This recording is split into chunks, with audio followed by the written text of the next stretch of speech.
Oremos. Padre, nos acercamos, Señor, a tu palabra, que es poderosa, Señor, para transformarnos, que es poderosa, Señor, para cambiar nuestras vidas. Y necesitamos de ti, necesitamos, Señor, del poder de tu Espíritu, para poder entender tu palabra, para poder ser transformados, Señor. Hoy te pido, Señor, que tú nos ayudes a oír tu voz a través, Señor, de este texto. Que tú me ayudes, Señor. Yo no tengo absolutamente ninguna capacidad, Señor, en mí no existe, Padre, la capacidad de edificar a tu iglesia. Pero tu Espíritu sí lo puede hacer. Te pido, Señor, que en tu misericordia, Señor, nos concedas hoy, Señor, disfrutar de tu verdad y salir transformados, Señor, por ella. En el nombre poderoso de Jesús te lo pedimos. Amén. Bueno, pues a este texto que mi hermano William acaba de leer, le precede una secuencia de eventos que nos muestran cómo Jesús, a través de sus obras y de su predicación, se estaba revelando como el Salvador de su pueblo. Y solamente le voy a pedir que por unos segundos, si el capítulo 6 está para atrás en sus páginas, ¿verdad?, lo mire así brevemente y va a ver que desde el capítulo 6, desde el verso 17 hasta el verso 49, trata con cómo Jesús estaba lidiando con gente enferma, con gente atormentada por demonios. Y de Jesús salía poder para sanarle, de Jesús salía poder para librarlo de sus aflicciones. Y en ese mismo contexto nosotros vemos a Jesús predicar un sermón muy famoso, el sermón de las bienaventuranzas, donde él enseña a las multitudes sobre la esperanza futura y sobre la justicia de Dios. El capítulo 7 entonces, desde el verso 1 hasta el 10, es justamente después de este sermón, cuando Jesús se dirige entonces a Capernaum y donde se encuentra con un importante líder militar romano, que enterado de la fama de Jesús, enterado de todos los milagros, del poder que salía de Jesús, le envía a buscar para sanar a su siervo. Y Jesús, para no alargarle la historia, sana a este siervo con solo decir la palabra. El verso 11 al 15 comienza diciendo: y aconteció después. Entonces Lucas mantiene una secuencia de eventos que quiere que nosotros sigamos. Y de lo que vemos es que Jesús sana a un joven, hijo de una viuda, con tan solo hablarle. El verso 16 en particular muestra la respuesta de muchos al poder y a la predicación de Jesús. Dice: y todos tuvieron miedo y glorificaban a Dios diciendo: un gran profeta, y ponga atención a esto, un gran profeta se ha levantado entre nosotros y Dios ha visitado a su pueblo. Y se extendió la fama de él por toda Judea y por toda la región alrededor. El verso 18 al 27 habla de una visita interesante, y es la visita de los discípulos de Juan, que le hacen esta pregunta: ¿eres tú el que había de venir o esperaremos a otro? Obviamente están hablando de la esperanza del pueblo de Israel, de un Mesías, ¿verdad?, prometido, que iba a salvar a su pueblo de su pecado, de su miseria. Y la respuesta de Jesús, luego de sanar y libertar a muchos delante de ellos mismos, es la siguiente. Está en el verso 22, la puede leer. Dice: y respondiendo Jesús le dijo: id, haced saber a Juan, oigan bien, lo que habéis visto y oído. Los ciegos ven, los cojos andan, los leprosos son limpiados, los sordos oyen, los muertos son resucitados, y a los pobres es anunciado el evangelio. O sea, Jesús mismo apunta a sus obras y a su predicación como evidencia de que Él es el Salvador prometido por Dios. O sea, la respuesta de Jesús es: ¿ustedes no saben? Bueno, pues miren mis obras. Miren lo que ustedes han visto y oído. Eso muestra quién yo soy. El verso 28 hasta el 33, entonces Jesús, hablando sobre el ministerio de Juan el Bautista, hace un contraste con el pueblo en general, incluyendo a los publicanos, gente desechada por los religiosos, Y habla de cómo estos accedieron al bautismo de Juan de arrepentimiento. Y en contraste con esto, habla de cómo los fariseos entonces se resistían al bautismo de Juan. Y Jesús reprende a los fariseos y a los intérpretes de la ley por su orgullo y por no poder discernir, no poder ver, no poder apreciar cómo Dios estaba visitando a su pueblo a través de él. A grandes rasgos quiero que recuerde esto. Antes de este evento, que está desde el verso 36 hasta el 50, le precede la fama de Jesús. Le precede la predicación, le preceden los milagros y le precede también la predisposición de los fariseos a su mensaje y a aceptar que Él es el Mesías prometido. Entonces Lucas está ordenadamente documentando todos estos hechos para que nosotros sepamos que en este punto de la historia la fama de Jesús por toda la región era extraordinaria y sus obras y su mensaje confirmaban que Él era el Mesías. Pero aquí nos encontramos en el verso 36 con una invitación hecha a Jesús y una visita sorpresa. Este texto que vamos a estar abordando lo vamos a dividir en 3 secciones. Y la primera sección es esta: la invitación hecha a Jesús y la visita sorpresa.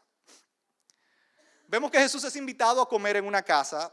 Y ciertamente, mis hermanos, cualquiera en esta época, con toda esta fama corriendo de Jesús, hubiera querido tener a Jesús en su casa, almorzando o cenando. Y probablemente Jesús comió en casa de mucha gente en sus aproximadamente 3 años de ministerio. Pero Lucas aquí aclara y pone atención a una visita, a una invitación en particular. Y es la invitación de un fariseo que más adelante sabemos que se llama Simón. Y no confundan a este Simón con Pedro. Este Simón era un fariseo. O sea, él era un judío religioso, alguien que no era extraño a la ley de Dios ni a la esperanza de un Salvador. Con toda esta información que nosotros tenemos hasta este punto, esperaríamos que este hombre que conoce las Escrituras, mis hermanos, que conoce las promesas de Dios, probablemente mucho mejor que muchos otros en el pueblo, quiera conocer al Salvador prometido. Quisiera recibir su perdón. Quisiera saber cómo recibir salvación y aprender de los labios de Dios mismo, encarnado en Jesús, cómo poderle ser fiel. ¿Verdad que esto esperaríamos de una persona que conoce las Escrituras? Pero una sorpresa pone a prueba la intención de Simón el fariseo. Y mis hermanos, Dios es experto en de vez en cuando tirarnos estas sorpresas que revelan nuestro corazón, que revelan nuestras intenciones y nos las revelan hasta nosotros mismos. Y lo que vemos en el verso 38 es que una mujer de la ciudad, al saber que Jesús estaba allí, se aparece con un frasco de alabastro, un frasco caro que contenía perfume. Y unge sus pies. El texto nos dice que la mujer enjugaba con sus lágrimas los pies de Jesús, los besaba y los ungía con perfume. El acto, mis hermanos, no era una mera interrupción, no era discúlpenme, por aquí está Jesús, yo quisiera ungir sus pies. Esta mujer irrumpe en la habitación y de inmediato, sin intermediarios, comienza a hacer este acto de profunda e intensa devoción y afecto hacia Jesús. Ella no pide permiso, ella no está lidiando con los dueños de la casa para saber si puede, porque delante de ella está su Salvador.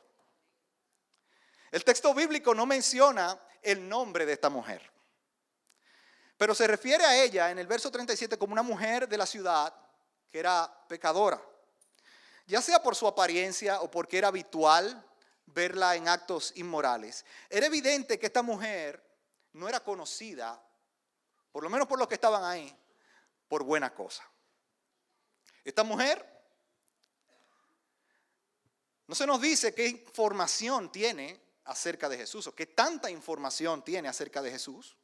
No se nos dice cuántos años de seminario tiene ni cuánta teología sistemática ha estudiado. Pero lo que vemos es a una mujer que por todo lo que ha oído y ha visto acerca de Jesús, sabía con todo su corazón que Él era digno de todo su amor sin reservas. Esta mujer no estaba interesada en el protocolo de la visita. Ella está allí porque desesperadamente quiere amar y honrar a Jesús. Ella está ahí y no iba a desperdiciar un segundo de la presencia de Jesús sin derramar el 100% de su vida y su devoción a Él. Y sí, lo que ella hace es escandaloso. No porque ella quiera llamar la atención, sino porque sencillamente no había otra forma de expresar lo que ella ya había recibido al oír el mensaje y ver las obras de su Salvador. Pero en el verso 39, mis hermanos, comenzamos a ver el disgusto de Simón. Vemos cómo este evento rápidamente comienza a sacudir la teología y el corazón de Simón el fariseo. Dice el verso 39, cuando vio esto, el fariseo que le había convidado, dijo para sí, si fuera profeta, conocería quién y qué clase de mujer es la que le toca, que es pecadora. Simón, en lo profundo de su corazón, no tenía la intención de honrar a Jesús. No se nos da detalle si Simón invita a Jesús por mera curiosidad o porque tenía la intención premeditada, por lo menos, como muchos otros fariseos, de desacreditar a Jesús y, por supuesto, de exaltar su propia justicia. Pero recuerdan lo que vimos en el verso 16, en el capítulo 7, ahí mismo, verso 16. El pueblo decía, un gran profeta se ha levantado entre nosotros y Dios ha visitado a su pueblo. O sea, Simón en su mente, porque dijo para sí, en su mente cuestiona precisamente la percepción que muchos tenían acerca de Jesús. Para muchos en el pueblo Jesús era un profeta y era no cualquier profeta. Era el profeta prometido, sucesor de Moisés, que era precisamente el salvador de su pueblo. Pues Simón precisamente confronta en su mente la fama de Jesús y la percepción que muchos tenían acerca de él. Para Simón, el fariseo, la adoración de esta mujer, lo que esta mujer estaba haciendo, rindiéndose delante de Jesús, el que Jesús aceptara eso refutaba precisamente la idea de que él fuera un profeta y mucho más de que fuera el Salvador del mundo. O sea, para Simón el fariseo, mis hermanos, el problema no era ni siquiera qué Jesús estaba recibiendo, sino quién lo estaba haciendo, una mujer pecadora. Porque al parecer, para Simón, un verdadero enviado de Dios, un verdadero profeta de Dios, el Salvador que ellos tantos esperaban, hubiera reprendido a esta mujer y la hubiera condenado al infierno por su reputación en ese mismo momento. Esa era la expectativa de Simón. Pero Simón estaba en un grave error. Porque Dios, por medio de Cristo, en este momento de la historia, estaba visitando a su pueblo. Como bien decía la multitud en el capítulo 7, verso 16. Pero estaba visitando a su pueblo para ofrecerle su gracia, su perdón. Porque ¿saben qué? De ninguna otra forma podrían ser salvos del juicio que se le aproximaba.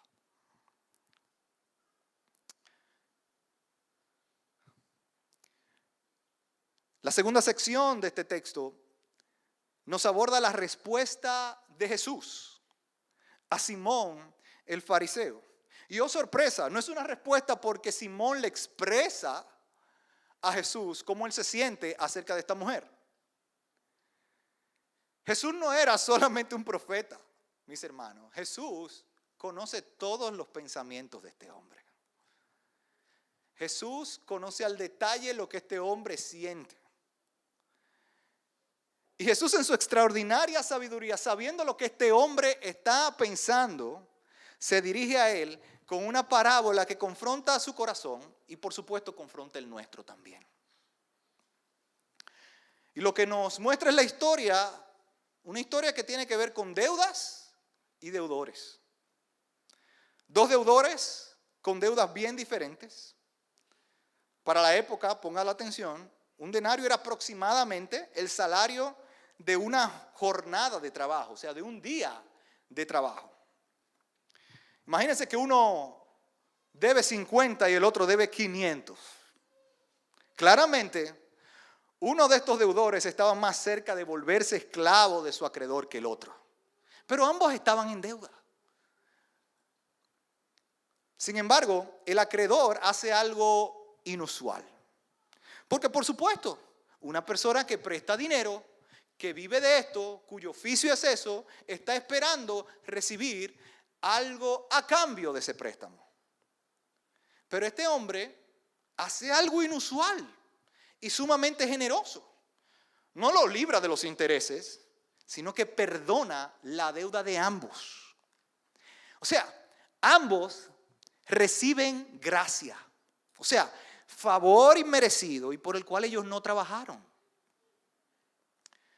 Y la pregunta que Jesús hace a Simón es sencilla. ¿Quién amará más a este acreedor? En otras palabras, mis hermanos, ¿quién apreciará más el favor recibido y responderá a ello con amor y agradecimiento? Y la respuesta de Simón es la respuesta más lógica.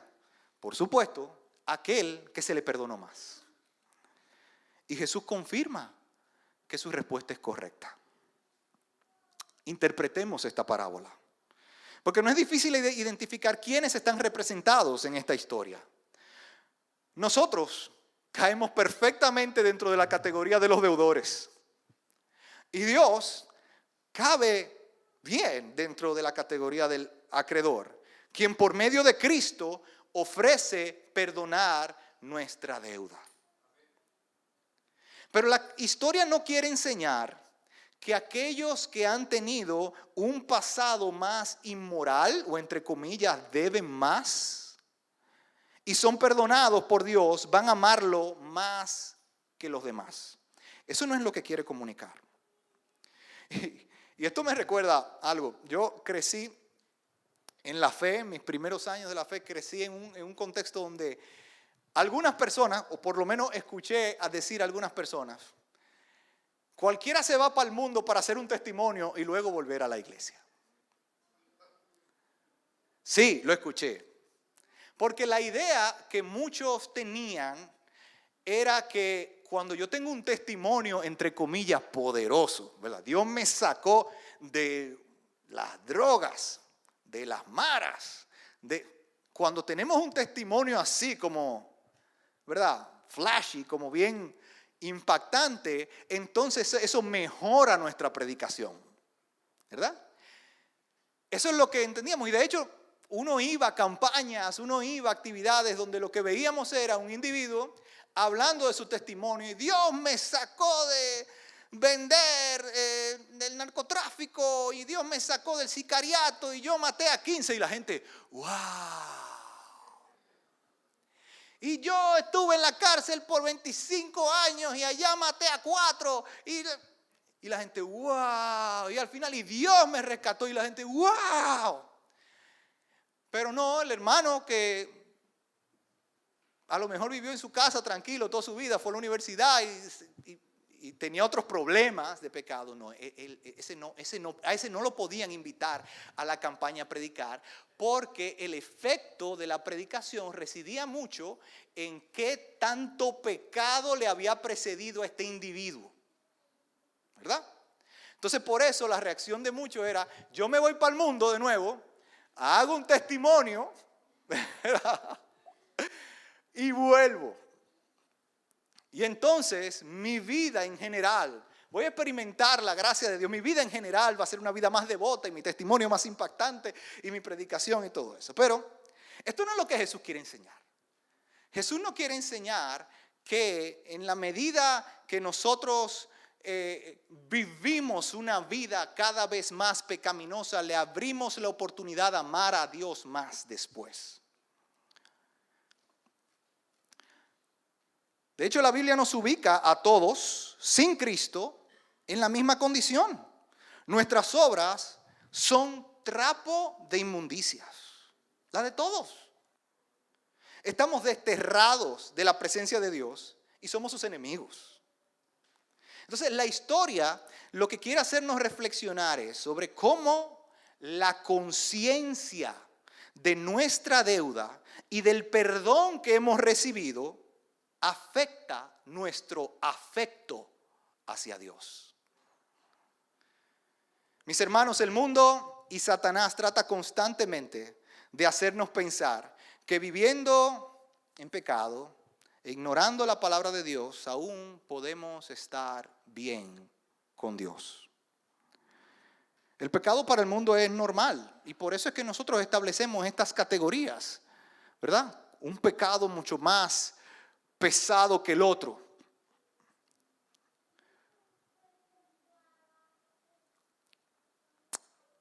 Nuestra negligencia en buscar al Dios que nos creó, solo eso, nuestra negligencia en buscar al Dios que nos creó y servirle ya, es un acto de rebeldía al Dios que con amor, con detalle, nos puso aquí en la tierra con un propósito.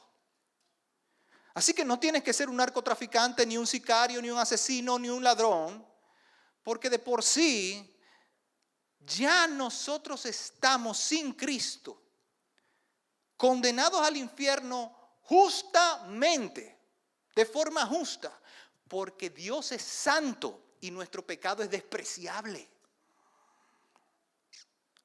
Si quieres tener una perspectiva más precisa de la gravedad de nuestro pecado, aquellos pecados que la sociedad normaliza, solo tú tienes que mirar el Antiguo Testamento. Mis hermanos, encuéntrele esta utilidad, entre muchas otras, al Antiguo Testamento y a la ley. Porque cuando nosotros miramos la ley, lo que miramos es a Dios administrando su justicia para que nosotros veamos qué tan severo es nuestro pecado. Cuando nosotros vemos el adulterio en el libro de Levíticos capítulo 20, el castigo por el adulterio era matar a los dos adúlteros. ¿Estaba Dios exagerando con esto? No, porque la paga del pecado es la muerte. Y nosotros hoy lidiamos con el adulterio como si fuera nada, bueno, seguimos para adelante, búscate otra gente o déjate de la esposa que tiene y ya. Para Dios es digno de muerte. El castigo para la hechicería, mis hermanos, era la muerte. Pero déjenme llevarlo a este punto. En Deuteronomio 21 le habla a los hijos que persisten en la rebeldía contra sus padres, que no admiten la corrección. ¿Usted sabe cuál es el castigo? Ser apedreado hasta la muerte. ¿Usted se imagina esto? Pero es solamente un jovencito. Pero el pecado es abominación para Dios. Entonces, cuando miramos para atrás, tenemos que reflexionar en cuán asqueroso, cuán grave es el pecado para Dios. Así que independientemente de que tú fuiste un asesino, un narcotraficante, solo tú ser un mentiroso, un adúltero en tu mente, solo tú ser un rebelde, ya de por sí el castigo que mereces es la muerte. La porción del verso 44 al 47, en esta porción vemos cómo Jesús compara la actitud y las obras de la mujer versus la actitud y las obras de Simón durante la estadía en su casa. Y Jesús toma a la mujer como referencia. Y entonces le dice a Simón, quien es el anfitrión, ¿verdad? Tú no me diste agua para lavarme los pies. Y esto era común. Y era un acto de cortesía común para cuando una persona visitaba tu casa, que se lavara los pies. En contraste con esto, la mujer lavó sus pies con sus lágrimas. y los enjugó con sus cabellos. Ella no era la anfitriona. Y tuvo mucho más cortesía para el Salvador que Simón el anfitrión. Simón no le da un beso al saludar a Jesús, lo cual también era habitual, sobre todo como una señal de simpatía para con el invitado. La mujer no había parado de besarle. Simón no ungió la cabeza de Jesús con aceite, lo cual era un símbolo de honra hacia un invitado. Pero la mujer, en contraste con eso, va mucho más allá y toma un frasco costoso con perfume y unge los pies de Jesús con ellos. El verso 47 es crucial, mis hermanos, para entender este texto. Porque Jesús nos señala la razón por la cual ella hacía esto. ¿Usted sabe por qué ella hacía esto? Porque sus pecados habían sido perdonados. Es importante que entendamos que el perdón es aquello que Cristo mismo señala aquí como el motor del corazón amar. Dios no le estaba perdonando a ella a causa de su amor. Ella no estaba ahí tirada a los pies de Jesús, enjugando sus pies, ungiendo sus pies para ganarse el afecto y el perdón de Jesús. No, eso no es lo que está sucediendo. Es lo opuesto, mis hermanos.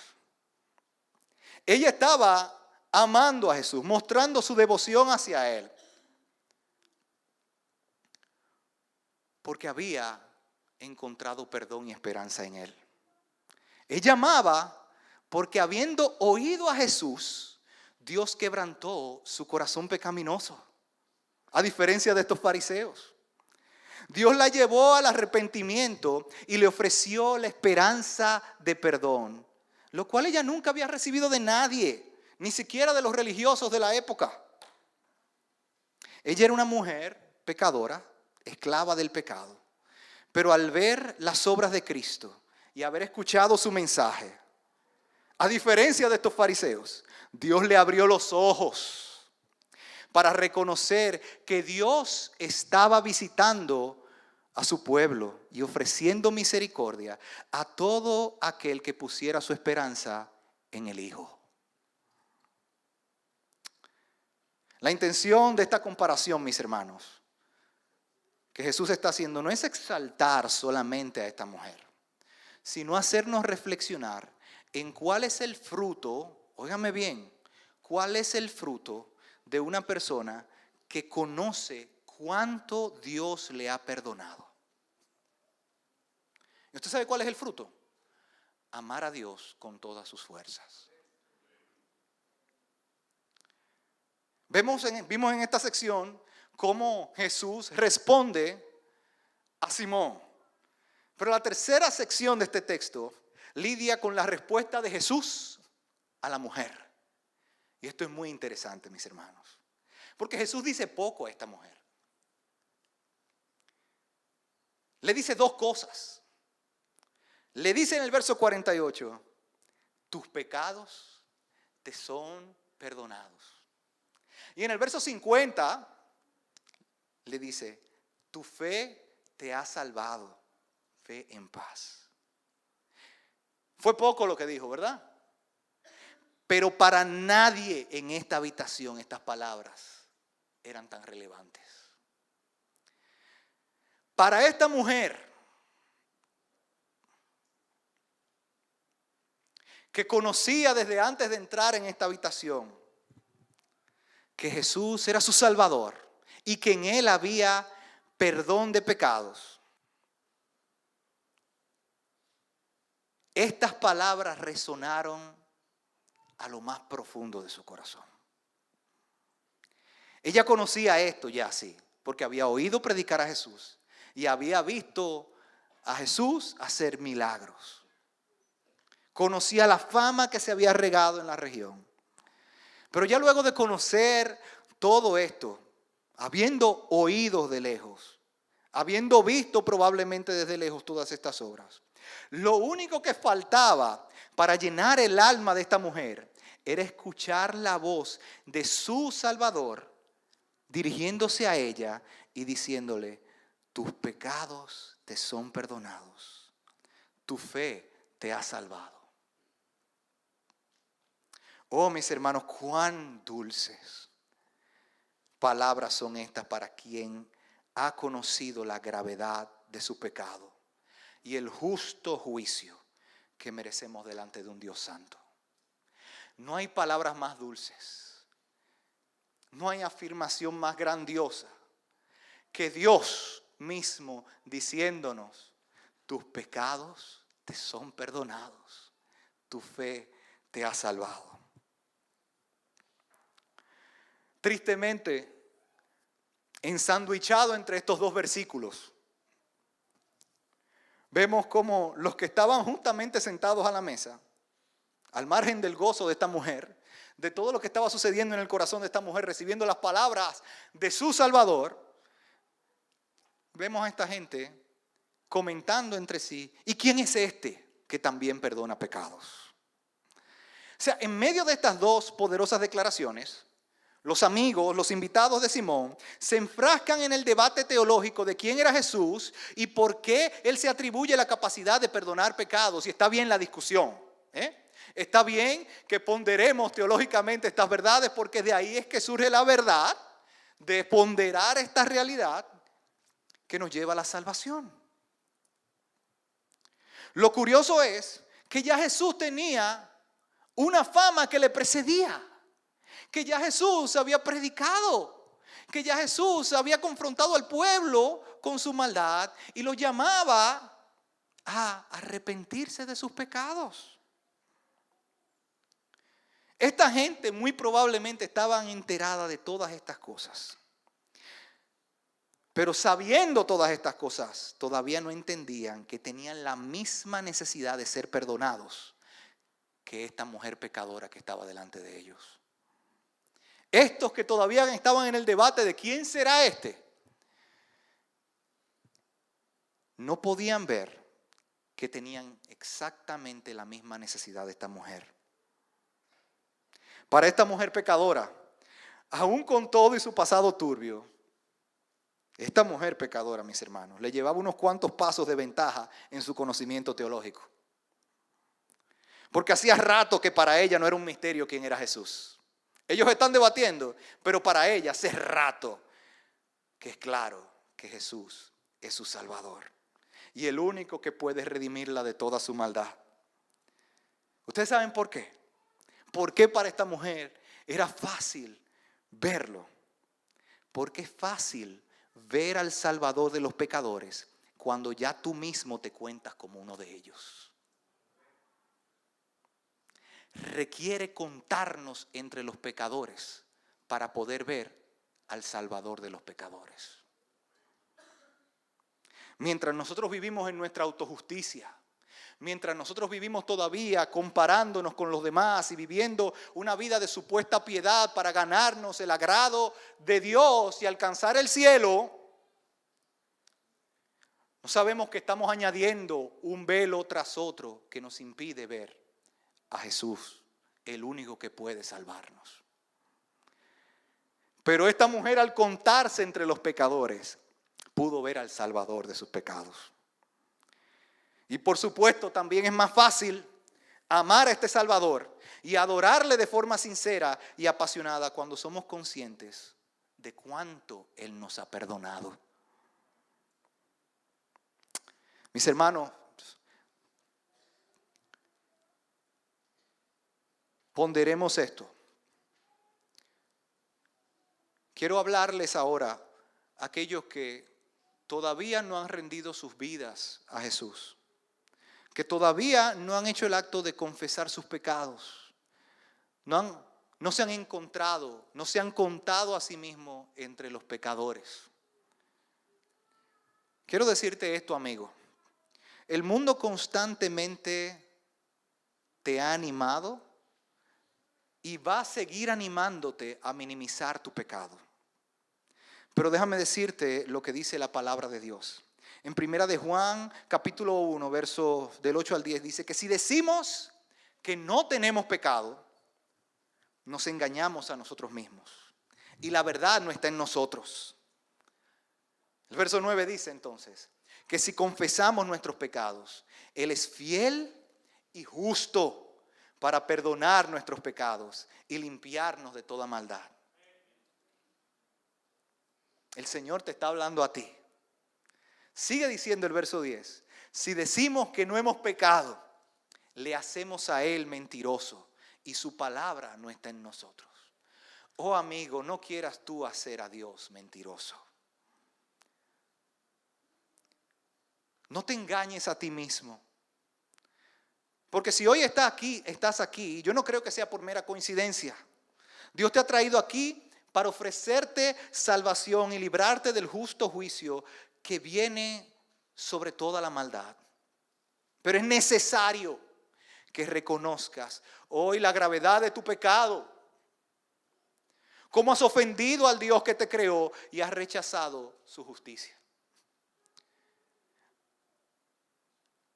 Si confiesas hoy tus pecados, mi amigo, y pones tu confianza en Jesús, no en tus obras, no en cuán bueno tú puedes ser en tu propio esfuerzo.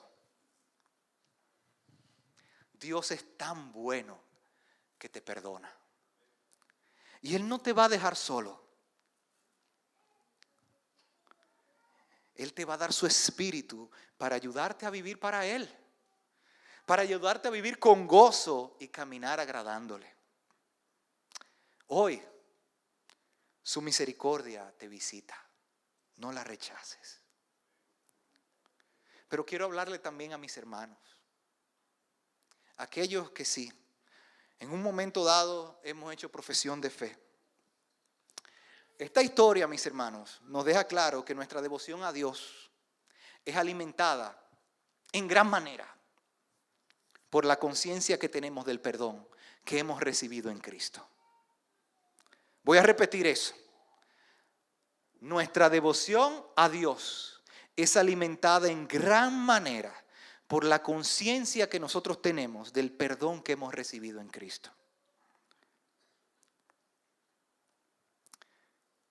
Y conocer, mis hermanos, que hemos sido perdonados por Dios debe mover nuestro intelecto, pero también debe de mover nuestro afecto y debe de mover nuestras acciones.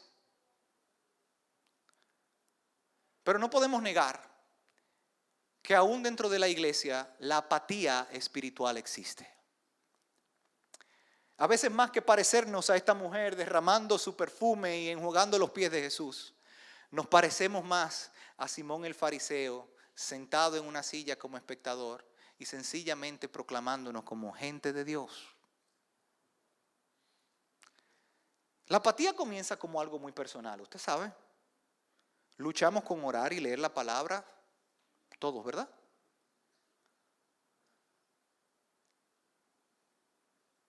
Eso generalmente se extiende si le damos larga a que no queremos involucrarnos en las cosas de la iglesia.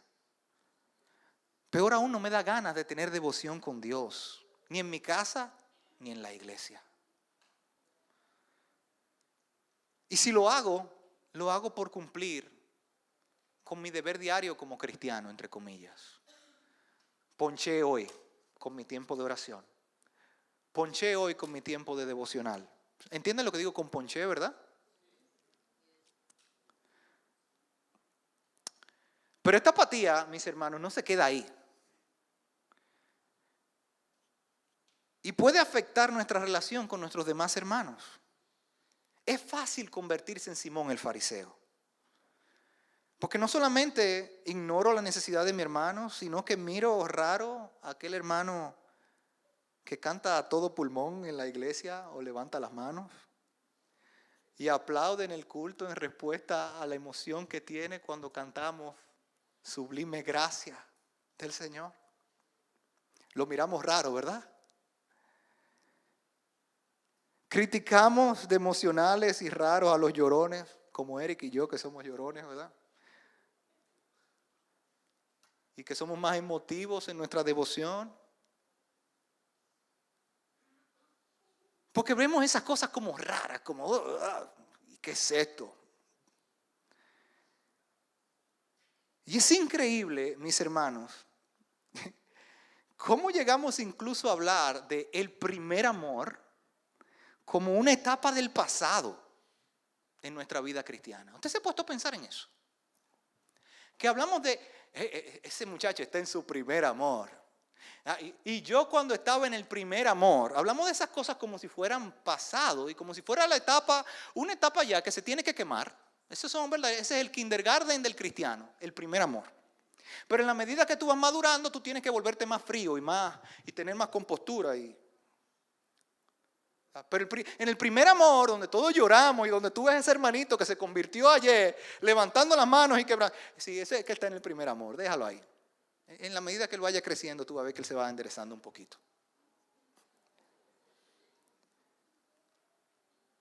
Y nos olvidamos, mis hermanos, que ese primer amor es el estado en que Cristo quiere a su iglesia en todo tiempo. ¿No es acaso por eso que Jesús mismo reprende a la iglesia de Éfeso en capítulo 2 de Apocalipsis? Por haber abandonado su primer amor. El primer amor no es la primera etapa del cristiano.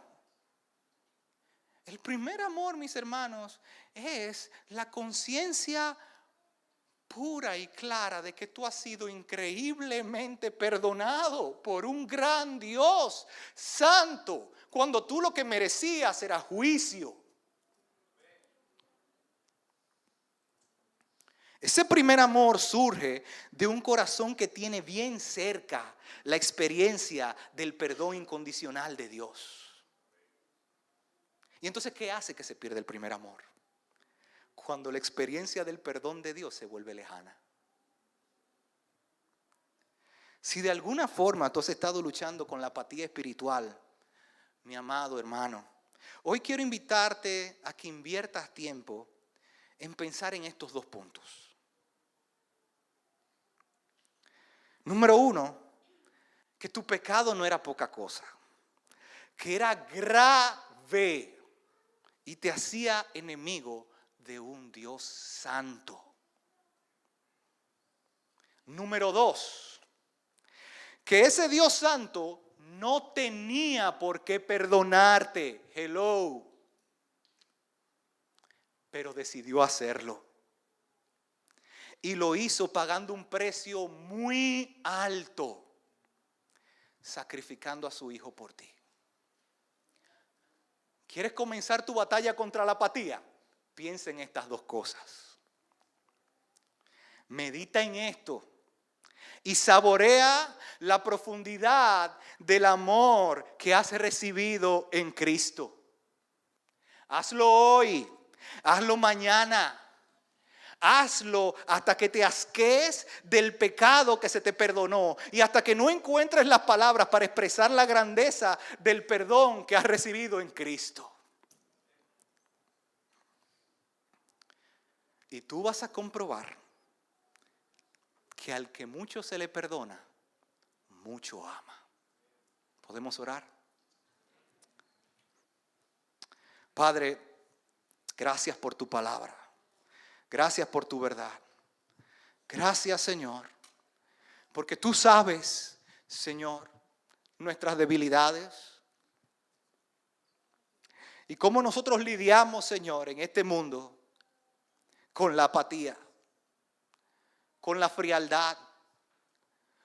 Cómo batallamos por tener una relación activa contigo y por amarte con todo nuestro corazón. Cómo batallamos, Señor, con derramarnos delante de ti, porque nuestro afecto está lejos de ti. Y a pesar de que tú sabes que esa es nuestra lucha, tú nos amas incondicionalmente. Y has ofrecido a tu Hijo para darnos perdón. Oh Padre, ayúdanos a ponderar la gravedad de nuestro pecado, a tener fresco, Señor, la realidad de tu perdón y a maravillarnos, Señor, del precio tan grande que tú pagaste para hacernos tu pueblo. Todo esto, Padre, te lo pedimos en el nombre poderoso de Jesús. Amén.